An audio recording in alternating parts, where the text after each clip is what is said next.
Matagal ka na palang driver, ano? Matagal na, sir. E di, sanay ka na magpaihi.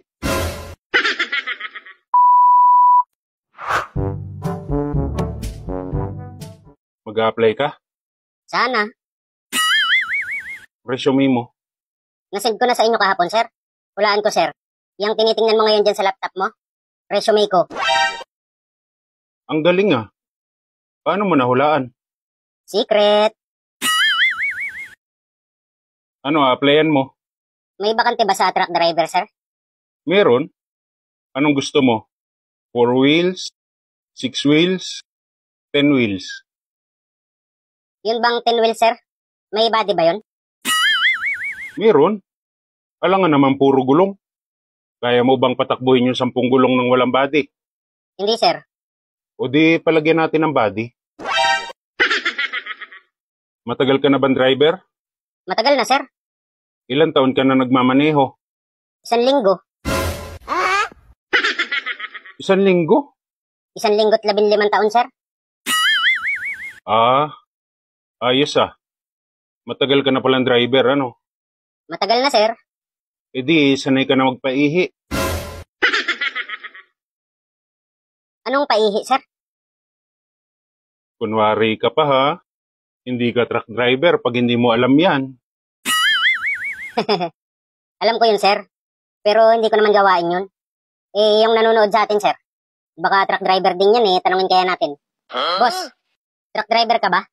May kilala ka bang magaling magpaihi? Loko. Dinamay mo pa yung nanonood eh. Baka sakali lang, sir. Sa palagay mo, sa tagal mo ng truck driver, anong advantage mo sa ibang driver?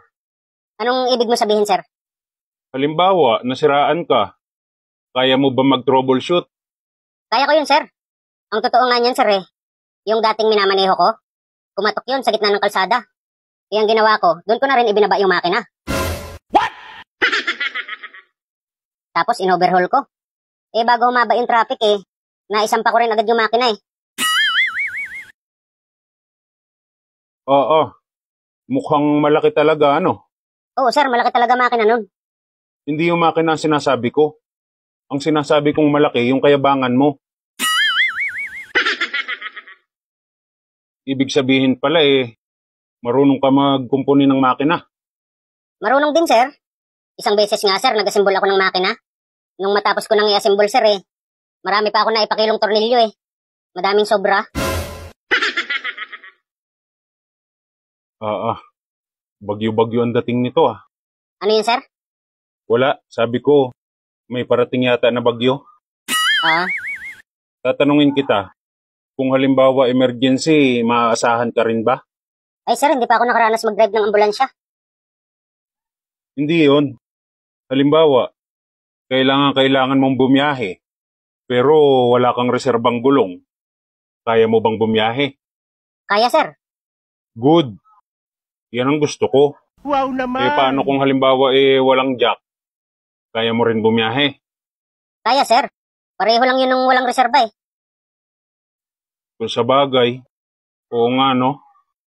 Eh kung walang tools, kaya mo rin bumiyahe? Kaya, sir. Basta kondisyon ng sasakyan. Good. Eh paano kung walang allowance, kaya mo rin bumiyahe? Kaya yun, sir. Basta malapit lang ang biyahe. At basta may load ang RFID.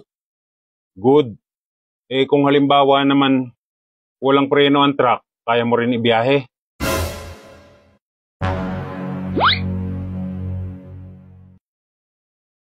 Oh, saan ka napupunta? Ayaw ko na, sir. Bakit? Walang yan naman eh. Yung ipapamanihan nyo sa akin truck eh, walang reserba, walang jack, walang tools, wala ring allowance, tapos wala pang preno. Eh, dyan na kayo.